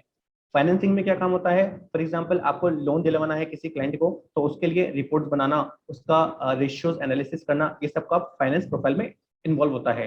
तो ये ट्रेडिशनल जॉब है। जो आज जो नई नई जॉब्स आ रही है, जो नई नई प्रोफाइल्स हैं, उसमें आता है इन्वेस्टमेंट मैनेजमेंट। आप किसी क्लाइंट का पैसा किस सेक्टर में लगाना चाहिए, किस इक्विटी में लगाना चाहिए या डेट में लगाना चाहिए, किस रेशियो में लगाना चाहिए, तो एक तरह से इन्वेस्टमेंट और पोर्टफोलियो मैनेजमेंट का काम भी आप कर सकते हैं। मर्जर एक्विजिशन में आप एज अ चार्टर्ड अकाउंटेंट अहम रोल निभा सकते हैं। जब दो एंटिटी का मर्जर होता है, तो उन दोनों के मर्जर से क्या क्या बेनिफिट्स हो सकते हैं, क्या क्या सिनर्जी हो सकती है, साथ में क्या क्या डिलीजेंस आपको एक्सरसाइज करना होता है, उन सभी में सीए का अहम रोल होता है। आप इस प्रोफाइल में अपना करियर बना सकते हैं। टैक्सेशन का मैंने आपको बता दिया, टैक्सेशन में डायरेक्ट टैक्स और इनडायरेक्ट टैक्स, किस तरह से आप इन टैक्स को कंप्लाई कर सकते हैं, किस तरह से आप टैक्स की प्लानिंग कर सकते हैं, किस तरह से आपको इनकम टैक्स रिटर्न फाइल करना होता है, किस तरह से इनकम टैक्स मैनेज करना होता है हर एक यूजर का, वो आप कर सकते हैं। टैक्सेशन में भी आपके लिए बहुत अच्छा स्कोप है। आपको इनकम टैक्स, जीएसटी और सभी टैक्सेशन में चार्टर्ड अकाउंटेंट्स को बहुत अच्छा रिकॉग्निशन मिला हुआ है। चार्टर्ड अकाउंटेंट्स को ही ऑथोराइज किया गया है ऑडिट करने के लिए। तो यहाँ पे हमें एक एडवांटेज मिलता है एज अ चार्टर्ड अकाउंटेंट कि टैक्सेशन फील्ड में हमारे पास करियर के ज्यादा ऑप्शंस होते हैं। इसके अलावा आप डेटा एनालिटिक्स में भी अपना करियर बना सकते हैं। बिग डेटा को आप कैसे समराइज स्ट्रक्चर फॉर्मेट में कंपाइल करेंगे, किस तरह से आप उसको रिपोर्ट करेंगे टू द टॉप मैनेजमेंट, इस चीज में आप करियर बना सकते हैं। आप लीगल कंप्लायंसेस में आप अपना करियर बना सकते हैं, किस तरह से रेरा का कंप्लायंस करना है, किस तरह से फेमा प्रोविजन का कंप्लाई करना है, कैसे आपको कंपनीज एक्ट का कंप्लायंस करना है, इनमें भी आप अपना करियर बना सकते हैं। इसके अलावा आप as a functional consultant, SAP, Oracle, इसमें भी आप अपना करियर बना सकते हैं। आईटी सेक्टर में भी चार्टर्ड अकाउंटेंट्स के लिए अपॉर्चुनिटीज है। आप बता सकते हैं कि इस एंटिटी में, एसएपी में क्या इंप्रूवमेंट करने की जरूरत है। अगर कोई नई रिक्वायरमेंट आती है लॉ की, उसको आपको अपने एसएपी में किस तरह से इनकॉर्पोरेट करना है, किस तरह से आपका उस लॉ का कंप्लायंस करना है इन अवर एसएपी और ओरेकल। तो आप आईटी सेक्टर में भी अपना करियर बना सकते हैं। इसके अलावा मार्केट में बहुत जॉब्स अवेलेबल हैं, जैसे कि बैंक्स में आपको क्रेडिट एनालिस्ट का रोल मिलता है, कोई आप बैंक में आप जॉब कर सकते हैं। रिसेंटली आईसीआईसीआई बैंक ने more than 500 चार्टर्ड अकाउंटेंट्स को हायर किया था, because chartered accountants are very good in analysis in financing. उसके अलावा पीएसयू में जॉब कर सकते हैं। पीएसयू में बहुत सारे रोल मिलते हैं आपको, for example cash and bank, treasury, pre audit, internal audit और टैक्सेशन, ये सभी रोल आपको पीएसयू में करने को मिलता है। एमएनसीज में भी आपको सेम रोल मिलते हैं। साथ में आप बिजनेस एनालिस्ट की तरह भी काम कर सकते हैं एमएनसीज। और बिग फोर भी एक जो मेजर रिक्रूटर है हमारा, वो बैंक्स एंड बिग फोर है। बिग फोर में आपको मेनली अकाउंटिंग एंड ऑडिटिंग का काम होता है। उसके अलावा बिग फोर में भी आपको मर्जर एक्विजिशन, टैक्सेशन, इन्वेस्टमेंट, ये सब काम देखने को मिलते हैं। हमारा जो इंस्टीट्यूट है सीए इंस्टीट्यूट, वो हर साल जो सीए फ्रेशर्स होते हैं जो नवंबर और मई एग्जाम्स में क्लियर हुए हैं, उन लोगों के लिए कैंपस प्लेसमेंट ऑर्गेनाइज करता है, सो दैट उन लोगों को अच्छी कंपनी में प्लेसमेंट होने का मौका मिले। वो इंडस्ट्री की सभी कंपनीज को इनवाइट करता है और चार्टर्ड अकाउंटेंट्स को एक प्लेटफॉर्म पे एनरोल होने को बोलता है। दोनों को वो मिलाता है सो दैट उन दोनों का इंटरव्यू हो, वो दोनों अपनी रिक्वायरमेंट के अकॉर्डिंग कंपनीज सेलेक्ट कर पाए स्टूडेंट्स को, और चार्टर्ड अकाउंटेंट्स अपने इंटरेस्ट के अकॉर्डिंग कंपनी चूज कर पाए। तो हमारा इंस्टीट्यूट है वो एक तरह से ब्रिज का काम करता है, जो रिक्रूटर्स और जो चार्टर्ड अकाउंटेंट्स हैं उन दोनों को मिलाता है। साथ में जो हमारा इंस्टीट्यूट है वो जो एक्सपीरियंस चार्टर्ड अकाउंटेंट्स है उनके लिए भी कैंपस प्लेसमेंट ऑर्गेनाइज करता है, जिसका नाम करियर एक्सेंट होता है। इसमें रिसेंटली जुलाई 2021 में मोर देन 1400 चार्टर्ड अकाउंटेंट्स को जो एक्सपीरियंस्ड है, मोर देन 1 एक्सपीरियंस, उनको अपॉर्चुनिटीज दी गई, उनको प्लेसमेंट दिया गया। तो हमारा इंस्टीट्यूट एक तरह से हमारा बैकबोन है, जो हमें हर लेवल पे अपॉर्चुनिटीज अवेलेबल करवाता है। हमारा लर्निंग ऑल्दो डिस्टेंस लर्निंग है, हमारा कॉलेज नहीं होता, बट स्टिल जो हमारा इंस्टीट्यूट इतनी मेहनत कर रहा है स्टूडेंट्स के लिए, चार्टर्ड अकाउंटेंट्स के लिए, वो आई थिंक कोई नहीं कर रहा होता। हमारे लिए कैंपस प्लेसमेंट करवाना, हमें डेली जो भी अपडेट्स हो रहे हैं मार्केट में उसके लिए वर्चुअल प्रोग्राम्स ऑर्गेनाइज करवाना, तो हमारा इंस्टीट्यूट इन सभी चीजों को बहुत अच्छे से मैनेज करता है। और हमें अपने इंस्टीट्यूट पे बहुत प्राउड है कि वो हमारे लिए इतना कुछ कर रहा है। इसके बाद हम डिस्कस करेंगे कि क्या आपको ये कोर्स ज्वाइन करना चाहिए या नहीं करना चाहिए। आपने सब कुछ समझ लिया कि इस कोर्स में आप कैसे दाखिला ले सकते हैं, इस कोर्स की फीस क्या है, इस कोर्स को करने के बाद एज अ चार्टर्ड अकाउंटेंट आपके पास क्या क्या अपॉर्चुनिटीज है। अब आपको ये डिसाइड करना है कि क्या आपके लिए ये कोर्स बना है, क्या आपको ये कोर्स ज्वाइन करना है या नहीं करना। तो कुछ फैक्टर्स हैं जो ये डिसीजन लेने में आपको गाइड करेंगे। पहला फैक्टर है हार्ड वर्क। सीए कोर्स एक तरह से इंडिया का टफेस्ट कोर्स है। आईएएस जो होता है यूपीएससी एग्जाम, उसके बाद शायद सीए कोर्स ही है जो टफेस्ट है, क्योंकि इसका प्रोसीजर भी बहुत लंबा होता है। इंटर्नशिप के साथ क्लासेस मैनेज करना, देन जो एग्जाम्स होते हैं वो काफी डिफिकल्ट होते हैं लेकिन इम्पॉसिबल नहीं होता। ऐसा है कि आपको डरना नहीं है कि सीए कोर्स बहुत डिफिकल्ट है इसलिए हम नहीं कर रहे हैं, ऐसा नहीं करना आपको। क्योंकि आपको क्या हो रहा है, जिंदगी के 4 से 5 साल आपको अभी देना होगा, लेकिन जब आप सीए बन जाएंगे उसके बाद जो आपकी लाइफ होगी वो बिल्कुल चेंज हो जाएगी। आपको बहुत अपॉर्चुनिटीज मिलेगी, आपको बहुत रेपुटेशन मिलेगा, बहुत रिकॉग्निशन मिलेगा। तो आपको ये 4 साल मेहनत करना है लग के। आप कोई भी कोर्स कर रहे हैं, अगर आप सोच रहे हैं कि आपको बीटेक करना है, एमबीए करना है, वहां भी आपको 4 से 5 साल देना ही होगा, वहां भी आपको मेहनत करनी होगी। अगर आप आज मेहनत करते हैं 4 से 5 साल, तो आपका फ्यूचर अच्छा होगा, आपके फ्यूचर में अच्छी रेपुटेशन होगी, आपके फ्यूचर में अच्छा रिकॉग्निशन होगा। तो यहाँ पे हार्डवर्क बहुत ज्यादा इन्वॉल्व है, आपको हर लेवल पे बहुत मेहनत करनी होगी। ये इंटर लेवल पे, फाइनल लेवल पे, दोनों लेवल पे बहुत ज्यादा कंपटीशन होता है। आपको जो हमारा रिजल्ट होता है वो भी 5 से 6% ही होता है नॉर्मली। तो आपको 5 से 6% लोगों के अंदर आना ये एक डिफिकल्ट टास्क होता है। तो यहाँ पे आपका बहुत ज्यादा हार्डवर्क इन्वॉल्व है। दूसरा, यहाँ पे एक बेनिफिट होता है कि आपका जो 10th या 12th के मार्क्स है वो मैटर नहीं करते। अगर आपने 10th या 12th में 55 या 60% भी स्कोर किया हो तो भी आप सीए फाउंडेशन के जरिए सीए कोर्स में एनरोल हो सकते हैं। तो अगर आपको ऐसा लगता है कि आपके 12th में या 10th क्लास में मार्क्स कम है और इस वजह से हम सीए कोर्स नहीं कर पाएंगे, तो ऐसा गलत है। बहुत से ऐसे स्टूडेंट्स भी होते हैं जिन्होंने 10th या 12th क्लास में एग्जाम्स में कम स्कोर किया है, लेकिन वो फर्स्ट अटेम्प्ट में सीए क्लियर कर पाए। तीसरा फैक्टर जो है कॉस्ट। अगर आप एमबीए या बीटेक करते हैं तो आपकी कॉस्ट ऑलमोस्ट 10 से 12 लाख रुपए हो जाती है, जबकि सीए कोर्स के जो कोर्स है जो हमें इंस्टीट्यूट को पे करना होता है वो ऑलमोस्ट 80,000 रुपीज है। तो अगर आप कॉस्ट वाइज देखेंगे तो सीए कोर्स सबसे इकोनॉमिक कोर्स है, सबसे सस्ता कोर्स है इंडिया का, और इसका recognition all over the world है। हमारा जो इंस्टीट्यूट है उसने फॉरेन बॉडीज के साथ भी एमओयूज किया हुआ है। आप फॉरेन कहीं भी बाहर जाकर आप वहां भी अपनी प्रैक्टिस कर सकते हैं। आप जो वहां की लोकल बॉडी है उसका सिंपल सा एग्जाम होता है, उसको क्रैक करके आप वहां भी अपनी प्रैक्टिस कर सकते हैं। तो चार्टर्ड अकाउंटेंट्स को इतनी कम कॉस्ट में इतनी ज्यादा अपॉर्चुनिटीज मिल रही है, वो एक तरह से आपके लिए गाइडिंग फैक्टर है कि आपको इस कोर्स में ज्वाइन करना चाहिए या नहीं करना चाहिए। आपको जो अपॉर्चुनिटीज मिल रही है वो शायद इतने सस्ते कोर्स में, इतनी कम कॉस्ट में कोई और कोर्स अवेलेबल नहीं करवा सकता। अगर आप एमबीए करेंगे और आपको इन्वेस्टमेंट एडवाइजरी में जाना है या इन्वेस्टमेंट या पोर्टफोलियो मैनेजमेंट में जाना है तो आपको एमबीए करना होता है। और एमबीए की कॉस्ट अगर आप देखेंगे, एमबीए की कॉस्ट ऑलमोस्ट 15 से 20 लाख रुपए होती है। और अगर आप सीए रूट से जाते हैं तो यहाँ पे आपकी कॉस्ट ऑलमोस्ट 80,000 रुपीज है। तो अगर आप कंपेयर करेंगे कि आपको जो सेम प्लेटफॉर्म मिलेगा after qualify CA and after qualify MBA, लेकिन जो कॉस्ट है वो सीए में काफी कम है और अपॉर्चुनिटीज है वो काफी ज्यादा है। तो एक तरह से मैं इसलिए बायस हूँ सीए की तरफ, यहाँ पे आपकी कॉस्ट बहुत कम है और आपका जो अपॉर्चुनिटीज है वो बहुत ज्यादा है। यहाँ पे जो मेन पॉइंट आता है वो होता है हार्डवर्क का।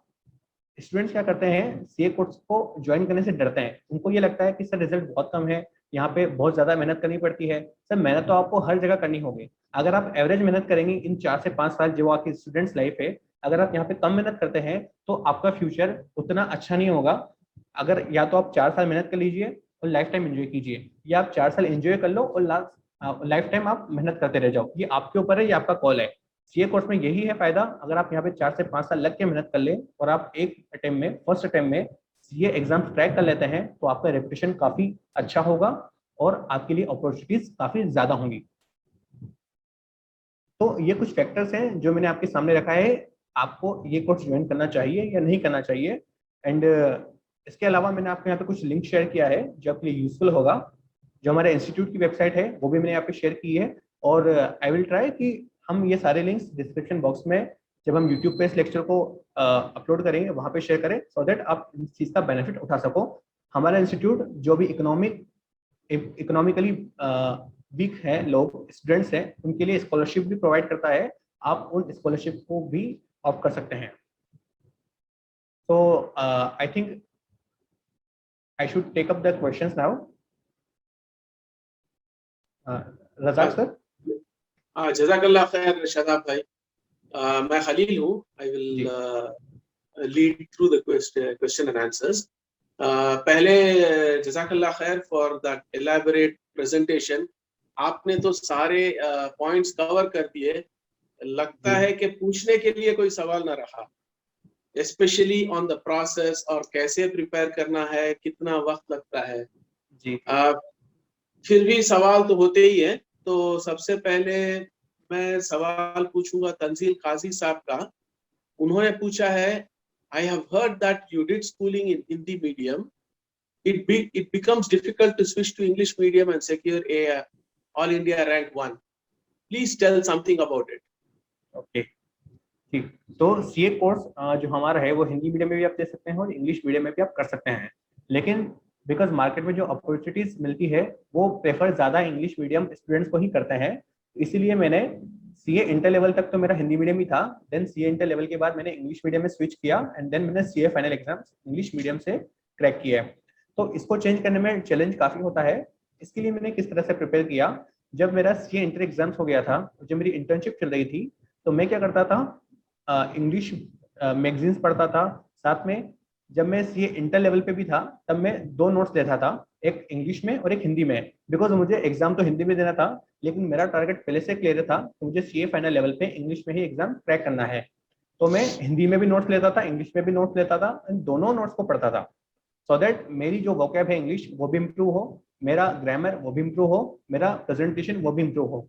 तो ये आपको प्रिपरेशन है वो इंटर्नशिप लेवल से या आपके इंटर लेवल से ही आपको स्टार्ट कर देनी है। अगर आप अभी तक हिंदी मीडियम में हो, सीए फाइनल लेवल आपका इंग्लिश मीडियम में क्रैक करना ज्यादा बेटर है, क्योंकि मार्केट में जो रिक्रूटर्स है वो प्रेफर करेंगे कि आपको आपका मीडियम इंग्लिश हो, आपको इंग्लिश में कम्युनिकेट करना है, आपको पता होना चाहिए कि किसी चीज को आप मार्केट में आप कैसे डील करेंगे। क्योंकि मार्केट में अगर आप किसी बैलेंस शीट को अगर आप चिट्ठा बोलेंगे तो कोई समझ नहीं पाएगा, लेकिन अगर आप उसके लिए बैलेंस शीट वर्ड यूज करेंगे तो ऑब्वियसली हर कोई समझ जाएगा कि हाँ ये इस कंपनी की बैलेंस शीट है।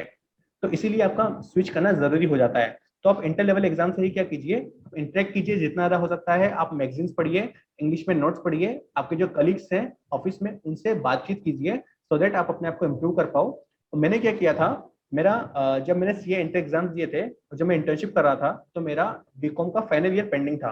तो मैंने क्या किया, मैंने BCom final level exam English medium में दिए, अपने आप को टेस्ट करने के लिए कि क्या मैं अब फाइनल एग्जाम इंग्लिश में देने के लिए रेडी हूँ या नहीं हूँ। तो एक तरह से बीकॉम के एग्जाम्स को मैंने एक तरह से अपना टूल बना लिया, एक तरह से मेरा मॉक टेस्ट हो गया बीकॉम एग्जाम्स में इंग्लिश में देकर कि हाँ मैं इस एग्जाम को क्रैक कर पाया, तो मैं सीए फाइनल एग्जाम्स में भी इंग्लिश में देने के लिए प्रिपेयर्ड हूँ। तो यहाँ पे आपको इस तरह से प्रिपेयर करना होगा, आप मॉक टेस्ट देंगे, वहाँ पे आप इंग्लिश में पेपर दीजिए, सो दैट आपको अपनी वोकैब, आपके ग्रामर इंप्रूव हो, आपका प्रेजेंटेशन इंप्रूव हो। तो इस तरह से आप अपने मीडियम को स्विच कर सकते हैं। और इट इज हाईली रिकमेंडेड कि आप अपने मीडियम को हिंदी से इंग्लिश चेंज करें एट फाइनल लेवल। जज़ाकल्लाह खैर शादाब भाई, बढ़िया जवाब दिया। आपका जवाब एक ही सेंटेंस में कहा जाए तो ये है कि हिम्मत मर्दा मदद खुदा। जी जी। तो आगे सोहेल भाई ने सवाल पूछा है, उन्होंने चैट बॉक्स में पूछा है। मैं सबसे गुजारिश करूंगा कि अगर आपको सवाल पूछना हो तो Q&A चैट बॉक्स में पूछिए। For those who want to ask questions, please post it in the Q&A chat box. Sohail भाई पूछ रहे हैं, sir what is the best coaching center for CA intern in South India? मेरे ख्याल से south India से पूछ रहे हैं, थोड़ा आप अंग्रेजी में कह दें तो अच्छा होगा। Okay. So I think there is no best coaching as such. Actually, there is no limitation on physical. There is no physical boundaries nowadays because as we all are going virtual, so you can use online platform. There is a coaching, namely Provise Institute and Sanjay Saraf Institute. You can take classes there from. They are providing online classes. There is no physical classes as of now because they have their own limitation on setup and boundaries. So you can pursue online classes. It is better, and you can join Sanjay Saraf classes. I have also taken classes from him. You can join Provise. There's Praveen Sharma sir who teaches accountancy, and they have also other subject classes. So you can join Provise and Sanjay Saraf. And I do not recommend any coaching as of now because I have no. I will recommend that you use CATube because they have provided all classes and they have recorded all syllabus.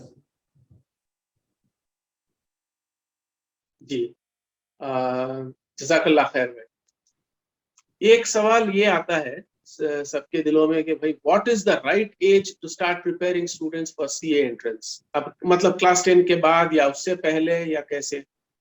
नहीं, आपको जो CA foundation exams है वो आप class 12th में appear होने के बाद ही दे सकते हैं। तो आपको क्या करना पड़ेगा, पहले तो आपको क्लास 12 के लिए प्रिपेयर होना पड़ेगा अच्छे से। जब आप क्लास 12 का एग्जाम देंगे तो उसके बाद आप मई में या नवंबर टर्म में सीए फाउंडेशन एग्जाम्स में अपीयर हो सकते हैं। तो आपको जो प्रिपरेशन स्टार्ट होती है वो क्लास 11 से ही स्टार्ट हो जाती है। वैसे जब आप 12th क्लास के लिए प्रिपेयर करेंगे और 11th क्लास के लिए प्रिपेयर करेंगे तो आपका अकाउंटिंग, बिजनेस, इकोनॉमिक्स और मैथ्स, इन सब का सब्जेक्ट पढ़ना पड़ता है। जब आप इन सभी सब्जेक्ट को पढ़ेंगे तो ऑब्वियसली आपकी सीए फाउंडेशन की प्रिपरेशन भी साथ साथ चल रही है, क्योंकि सीए फाउंडेशन का जो सिलेबस है वो आपकी 11th और 12th क्लास का ही सिलेबस है। जो भी उसमें टॉपिक्स हैं, जो भी सब्जेक्ट्स हैं, वो मोस्टली 11th और 12th क्लास के सिलेबस को ही कवर करते हैं। तो आपको अलग से उसको प्रिपेयर करने की जरूरत नहीं है जब आप 11th और 12th क्लास में हो। जब आप 12th क्लास को पास कर लेते हैं उसके बाद आपको जस्ट एक बार सीए एंट्रेंस यानी सीए फाउंडेशन कोर्स को गो थ्रू करना होगा, उसके बाद आपको प्रिपेयर करना होगा। अदरवाइज आप क्या करेंगे, सीए फाउंडेशन की वजह से आप अपने 11th और 12th क्लास की पढ़ाई को हार्म कर देंगे। तो इट इज बेटर कि आप 12th क्लास को पहले फोकस करिए, 12th क्लास को क्रैक कीजिए, उसके बाद आप सीए फाउंडेशन एग्जाम की तैयारी कीजिए। क्योंकि आपको ऐसा नहीं करना कि 12th क्लास पे आपका इम्पैक्ट हो उसकी वजह से। आप पहले 12th को अच्छे से कर लीजिए, क्योंकि अगर आप 12th को अच्छे से करेंगे तो आपकी सीए फाउंडेशन की तैयारी ऑलरेडी हो चुकी है। ठीक, तो आप 12th क्लास करने के बाद आप स्टार्ट कीजिए सीए फाउंडेशन की प्रिपरेशन। और अगर आपको लगता है आपको टाइम ज्यादा चाहिए, आपकी कैचिंग पावर कम है, तो आप 12th क्लास मार्च मंथ में आपके 12th के एग्जाम्स होते हैं, तो आप नवंबर मंथ में सीए फाउंडेशन का एग्जाम दीजिए। अगर आपको लगता है कि आपकी प्रिपरेशन बहुत अच्छी है 11th 12th क्लास की और आपकी कैचिंग पावर भी अच्छी है, तो आप मई मंथ में भी सीए फाउंडेशन का एग्जाम दे सकते हैं। माशाल्लाह, बहुत आपने तो इसके बारे में बहुत उम्दा जवाब दिया। My hope is all the listeners are taking notes, especially aspiring CAs. Muzaffar Parker साहब पूछ रहे हैं, can one secure rank in CA final without coaching? Is study material, RTP and practice manual sufficient? Yeah, actually there is no perfect answer to this question. It depends up to us. Actually I had taken classes of almost all subjects except one. Classes का benefit क्या होता है कि आपको guidance मिल जाता है, आपको पढ़ने का तरीका जो है, सलीका जो है वो बता देते हैं, वो गाइडेंस मिलता है। अगर आप जब खुद से स्टडी स्टार्ट करते हैं, ऑब्वियसली आप पास कर सकते हैं, आप बहुत कुछ कर सकते हैं, लेकिन we can not guarantee, we can not say कि आप रैंक सिक्योर कर ही लेंगे। इवन मैंने तो सारी क्लासेस भी ली थी, तब भी नो वन कैन गारंटी कि I will secure a rank. तो इसमें कुछ ये नहीं, आप इसका आंसर यस या नो में नहीं दे सकते, ये आपकी प्रिपरेशन पे डिपेंड करता है। मैंने एक दो सब्जेक्ट मैंने खुद सेल्फ प्रिपेयर किए थे, मैंने सेल्फ स्टडी किया था ऑडिट का एंड अकाउंटिंग का, और उसमें भी मैंने काफी अच्छा स्कोर किया। तो ये डिपेंड करता है आपको जिस सब्जेक्ट की कोचिंग की रिक्वायरमेंट है, आप सब्जेक्ट की कोचिंग लीजिए, क्योंकि टैक्सेशन है, आपका इनडायरेक्ट टैक्स है, आपका अकाउंटिंग है, एक कुछ ऐसा सब्जेक्ट है जहाँ पे आपको गाइडेंस की जरूरत पड़ेगी, जहाँ पे आपको सीखने की जरूरत पड़ेगी। आप किसी प्राइवेट कोचिंग को ज्वाइन मत कीजिए, हमारे यूट्यूब चैनल है जो ICAI का, आप उसको ज्वाइन कर सकते हैं, CA ट्यूब चैनल, आपको वहां पे सारी क्लासेस अवेलेबल मिल जाएगी। आप क्या कर सकते हैं, आप सेल्फ स्टडी कर सकते हैं, और जिस जिस टॉपिक पे आपको लग रहा है कि डाउट है, जिस टॉपिक पे आप वीक हैं, उस टॉपिक की आप यूट्यूब से क्लासेस ले सकते हैं। तो आपको कहीं प्राइवेट कोचिंग ज्वाइन करने की जरूरत नहीं है। साथ में जो स्टडी मटेरियल RTPs है, ये आपका एक बेस है, आपको ये तो पढ़ना ही पढ़ना है। इसके अलावा आपको पास्ट ईयर के क्वेश्चन भी सॉल्व करना है, आपको मॉक टेस्ट भी देना है। तो आपका ये इस क्वेश्चन का आप हाँ या ना में आंसर नहीं दे सकते, ये बिल्कुल केस बेस्ड है। Jazakallah khair. For those who don't follow Hindi Urdu, Shadab bhai basically said that it's not a yes or no answer. It depends. Okay, bhai, if you have the discipline to follow everything and do things right, you should be able to do yourself and get help where there are weaknesses. If you have a weakness in a certain point, you can approach people who are experts like Shadab bhai. And when we invite Shadab bhai, जब हम उनको बुलाते हैं, आज तक तो उन्होंने कभी ना नहीं कहा, बल्कि बहुत सारे बार उन्होंने खुद आके मदद की। जज़ाकल्लाह खैर भाई। ये एक सवाल मेरे दिल में आता है, मेरे जो स्कूलमेट्स होते हैं ना, उनके बारे में जब सोचता हूँ, बहुत सारे स्कूलमेट्स मेरे जो है आजकल CAs बन चुके हैं, और जब सोचता हूँ क्लास में, तो वो कोई रैंकर्स नहीं थे, कोई बढ़िया इंटेलिजेंट या स्मार्ट या ये जो है ना बहुत चालाक बच्चा है सोचते नहीं थे, या बच्ची है। इनफैक्ट एक लड़का है जो मेरे दोस्त का छोटा भाई है, वो तो फेल हुआ करता था। मतलब फेल होना उसके लिए मतलब एक नॉर्मल चीज थी, जैसे हम ब्रेकफास्ट करते थे। लेकिन आज जो है उसको तमिलनाडु में एक GST एक्सपर्ट माना जाता है, one of the top GST experts. तो ये CA जो कंप्लीट करते हैं, इसमें क्या चीज है भाई? आप कुछ स्पेशल पानी पीते हैं या कुछ ये करते हैं, क्या है? नहीं, एक्चुअली जो हमारा 10th या 12th क्लास से जो हमारा एकेडमिक जो होता है, स्कूलिंग, उसका इतना फर्क नहीं होता। अगर आप स्कूल में वीक हैं, आपका अच्छा स्कोर नहीं हो पाया, लेकिन जब आप CA कोर्स में आ रहे हो, अगर आप मेहनत कर रहे हैं, तो ऑब्वियसली आप CA एग्जाम सिंगल अटेम्प्ट में भी क्रैक कर सकते हैं। यहाँ पे जो आपका पास एकेडमिक है, जैसे अगर आप 10th में फेल हुए थे या फिर आप पास हुए, या 12th में आपको 1-2 अटेम्प्ट लगे पास होने में, तो वो मैटर नहीं करता। आप तो यहाँ पे क्या होता है कि हमें ऐसा एनवायरनमेंट मिलता है कि यहाँ पे हर बच्चा मेहनत कर रहा होता है। यहाँ पे हर बच्चा का एक ही टारगेट होता है कि हमें इस एग्जाम्स में जितना जल्दी हो सकता है क्रैक करना है, या रैंक लानी है, या हमें बिग 4 ज्वाइन करना है, या हमें PhD ज्वाइन करना है। हर एक बच्चा लगा रहता है उस चीज में। तो ये डिपेंड करता है आपके एनवायरनमेंट पे। अगर आप अच्छे एनवायरनमेंट में रहेंगे, आप अच्छे स्टूडेंट्स के बीच में रहेंगे, तो इवन दो आपका जो पास ट्रैक है, पास पे आपके भले फेल हुए हैं, आपका परसेंटेज कम रहा है, तो भी आप अच्छा स्कोर कर पाएंगे। बहुत से ऐसे स्टूडेंट्स होते हैं जो एकेडमिक्स में उनकी जो एकेडमिक क्वालिफिकेशन होती है वो ज्यादा अच्छी नहीं होती, BCom में अच्छा स्कोर नहीं होता, इवन वो CA एग्जाम्स में बहुत अच्छा स्कोर कर पाते हैं, वो एक अटेम्प्ट में पास कर जाते हैं। इवन जो नवंबर 18 का जो रैंक होल्डर था मेरे साथ, उसका भी कभी रैंक नहीं आया था, ना इसका 12th में आया था, ना ही CA फाउंडेशन में था, ना ही इंटर पे था, लेकिन फाइनल में वो रैंक स्कोर कर गया। क्योंकि यहाँ पे क्या चाहिए, आपका डिसिप्लिन चाहिए, आपकी कंसिस्टेंसी चाहिए, आपको हार्डवर्क चाहिए। आप जितना ज्यादा हार्डवर्क करेंगे, जितना आपका डिसिप्लिन रहेंगे, उतने आपके पास होने के चांसेस ज्यादा रहेंगे। हो सकता है कि स्कूल टाइम पे नादानी होती है, उस टाइम पे हम उस चीज को सीरियस नहीं लेते, लेकिन जब हम इस कोर्स में आ जाते हैं, जो हम देखते हैं प्रैक्टिकल ट्रेनिंग करते हैं, हमारे सीनियर्स को देखते हैं, तो उनको देख के ही हम सीख लेते हैं कि इन्होंने ये गलती की है फाइनल लेवल पे, इन्होंने पढ़ाई इतनी कम की इसलिए शायद ये फेल हुए, तो हमें ऐसी गलती दोबारा नहीं करनी, हमने ज्यादा पढ़ना है इनसे, so that हम एक बार में ही CA क्रैक कर पाए। Jazakallah khair. Basically, what Shadab bhai said is discipline, consistency, and hard work is the way to go.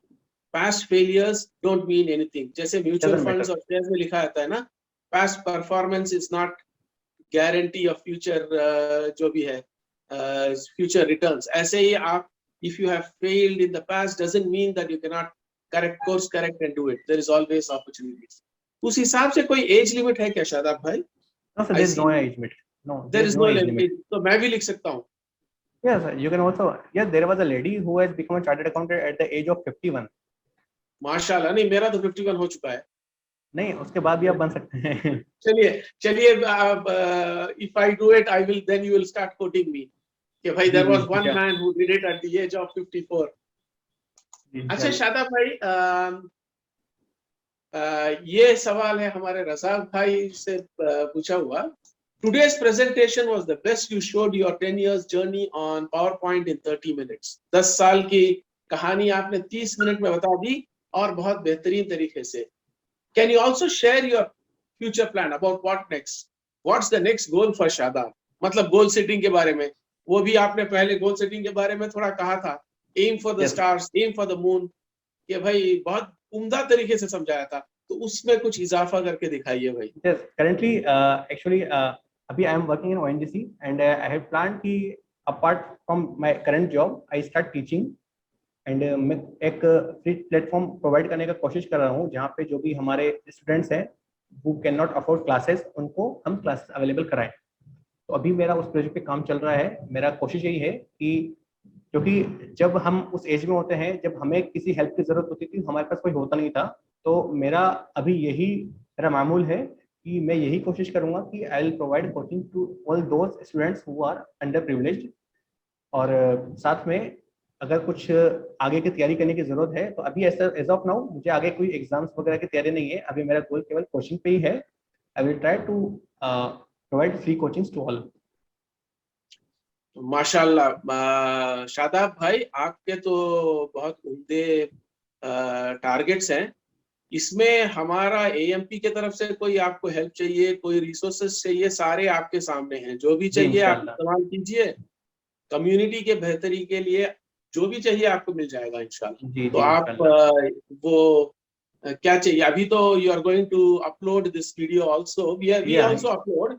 Actually अभी फेसबुक पे भी लाइव स्ट्रीमिंग हो रहा है और इंशाल्लाह हमारे वेबसाइट पे भी अपलोड होगा, आपके यूट्यूब चैनल पे भी होगा। अल्हम्दुलिल्लाह कई हजार या लाख बच्चों को तक पहुंच जाएगा। वैसे हमारे एक दोस्त का लड़का मलेशिया में, वो भी सीए कर रहा है, वहां से ये कोशिश कर रहा है। अभी भी वो उनका थोड़ा टाइम ये होता है ना। तो चलिए, तंजील काजी साहब ये पूछ रहे हैं, सर गवर्नमेंट एग्जाम्स प्रेफरेबल है या सीए करना चाहिए? What is more preferable according to you? ये थोड़ा सा आप समझा दीजिए।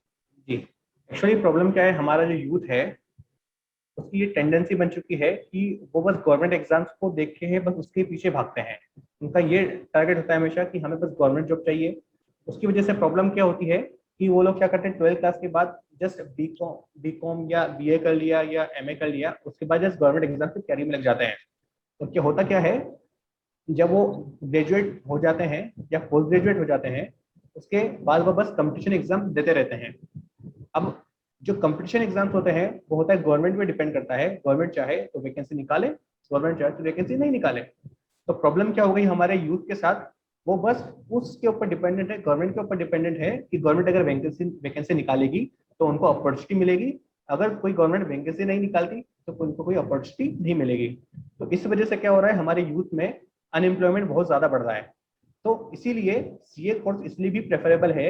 यहाँ पे आपको क्या होगा, अब जैसे सीए इंटर्नशिप जब आप करेंगे तो आपको 3 साल तक रिगरस ट्रेनिंग होती है हमारी, जहाँ पे आपको हर काम सिखाया जाता है। आपको अकाउंटिंग, टैक्सेशन, ऑडिट और मर्जर एक्विजिशन, हर चीज के ऊपर आपकी ट्रेनिंग दी जाती है। आपको पोर्टफोलियो मैनेजमेंट भी सिखाया जाता है किसी किसी फॉर्म में। तो इन सब चीजों की आपको ट्रेनिंग दी जाती है और 3 साल की ट्रेनिंग करने के बाद आप में इतनी कैपेबिलिटीज डेवलप कर दी जाती है कि you will be able to survive in the market independently. आपको किसी पे डिपेंडेंट नहीं होना होगा, आपको किसी गवर्नमेंट पे डिपेंडेंट नहीं होना कि गवर्नमेंट जॉब देगी तो ही हम सर्वाइव कर पाएंगे, गवर्नमेंट कोई वैकेंसी निकालेगी तो ही हमें जॉब मिल पाएगी। आपको 3 साल की ट्रेनिंग में इतना कैपेबल बना दिया जाता है, आपके अंदर वो सारी क्वालिटीज डेवलप कर दी जाती है जो एक बिजनेसमैन में, जो एक प्रैक्टिशनर में होनी चाहिए। तो इसीलिए सीए एग्जाम्स ज्यादा प्रेफरेबल है rather देन गवर्नमेंट जॉब्स। आप जब सीए बन जाएंगे तो ऑटोमेटिकली आपके पास जब भी गवर्नमेंट वैकेंसी आती है आप खुद वहां पे अप्लाई कर सकते हैं और आप गवर्नमेंट जॉब भी ले सकते हैं। तो आपको फोकस करना है अपनी क्वालिफिकेशन पे, आपको अपने आप को इम्प्रूवमेंट करना है, अपनी क्वालिटीज को इम्प्रूव करना है, अपने एक्सपीरियंस को इम्प्रूव करना है। जब भी एग्जाम आते हैं गवर्नमेंट का एग्जाम दे दो, इट डजंट मैटर। माशाल्लाह जी, सही कहा आपने, एम फॉर द स्टार्स, एक और तरीके से आपने बता दिया। यू हैव बीन, ये बात ये है कि you have been very active on YouTube with a very large following. Can you share your link in chat? अभी आप अपना लिंक चाहे तो शेयर कर लें ताकि बच्चे जो हैं, आप अच्छा ICAI इंस्टीट्यूट कहा है आपने, वो सर्च कर सकते हैं। लिंक हो तो भी आपके अभी याद हो तो लिंक आप टाइप कर दें, वरना इससे सर्च हो जाएगा। तो and also guide new students to replicate your success on YouTube, यानी और लोग और उसमें नीट हो या JEE में हो, कैसे as a YouTuber how can you be successful?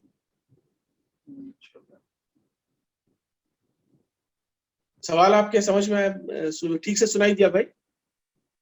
जी, सवाल एक बार फिर रिपीट कीजिए प्लीज। जी, सवाल बेसिकली ये है कि भाई आपने तो बहुत उम्दा तरीके से आपका यूट्यूब चैनल चला रहे हैं आप, और उसमें बहुत सारी लार्ज फॉलोइंग है। अभी हमारे और भी बच्चे हैं जो चाहते हैं कि यूट्यूब में कुछ करें, जैसे आपने तो CA का कर दिया, JEE हो या नीट हो, वो भी लोग चाहते हैं बच्चे, और उनके और भी ख्वाहिशात हैं। तो सक्सेसफुल यूट्यूबर के लिए क्या करना चाहिए? सक्सेसफुल यूट्यूबर के लिए ऐसा आपका सबसे पहले कंटेंट अच्छा होना जरूरी है। आपको पहले ये पता होना चाहिए कि आप किस ऑडियंस को एड्रेस करना चाहते हैं, आपका मोटिव क्या है उस चैनल को चलाने से पहले। अगर आपका अपना मोटिव नहीं पता तो ये नहीं पता कि हम इस चैनल को क्यों रन कर रहे हैं। अभी मेरा मोटिव, मुझे फ्री क्लासेस अपलोड करनी है, इसलिए मेरा इस मोटिव से ये पेज चल रहा है। बहुत से लोग होते हैं जो बस कुछ टाइम के लिए वीडियो अपलोड किया, फिर बंद कर दिया, फिर किया, फिर बंद कर दिया। ऐसा नहीं करना। आपको पहले अपना टारगेट, आपका मोटिव क्लियर होना चाहिए। फॉर एग्जाम्पल AMP का मोटिव है कि हमें यूथ को गाइडेंस देना है, कम्युनिटी मेंबर्स को सबको गाइड करना है एक करेक्ट डायरेक्शन में, तो उनको हमेशा कंटेंट मिलता रहता है और वो उस पर कुछ ना कुछ मटेरियल अपलोड करते रहते हैं। तो सबसे पहले आप अपना मोटिव डिसाइड करके उसके ऊपर कंटेंट देखिए, आप क्या क्या चीजें आप बता सकते हैं अपनी यूथ को, अपनी कम्युनिटी मेंबर्स को। उसके बाद आप ये देखिए कि जो कमेंट्स होते हैं, बहुत से लोग क्या करते हैं, जो स्टूडेंट्स, वो कमेंट सेक्शन में ही अपनी रिक्वायरमेंट बता देते हैं कि सर मुझे इस चीज में डाउट आ रहा है, क्या आप इस चीज पे वीडियो बना सकते हैं। बहुत से ऐसे स्टूडेंट्स होते हैं जो हमें खुद बता देते हैं कि sir I am facing problem in CA final exams, please prepare a video on audit subject या थ्योरी सब्जेक्ट्स, या I am facing problem in this subject, इस पे एक वीडियो बना दीजिए, या आप स्ट्रेटजी के ऊपर कोई वीडियो बना दीजिए। तो आपको कमेंट सेक्शन में ही आपको पता चल जाएगा जो आपकी ऑडियंस है वो क्या आपसे क्या चाहती है। तो आप उसको देखकर भी कुछ अच्छा वीडियो बना सकते हैं, बहुत अच्छा कंटेंट अपलोड कर सकते हैं। तो ये एक मैं इसी चीजों के यूज करके अपना वीडियो चैनल चला रहा हूँ। अल्हम्दुलिल्लाह, आपने तो सब सोच के किया है, तो आपकी ये आदत है, ये इसको आदत बनाना चाहिए, इंटरनलाइजिंग कहते हैं। चलिए, अभी तो वक्त हो गया, लेकिन सवालात तो खत्म नहीं हो रहे हैं, बहुत सारे हैं, शायद आपको कभी और बुलाएंगे, जैसे आपकी ONGC एक्सपीरियंस और करियर अपॉर्चुनिटीज इन PSU, ये सब के बारे में कभी और आपसे गुफ्तगू करेंगे।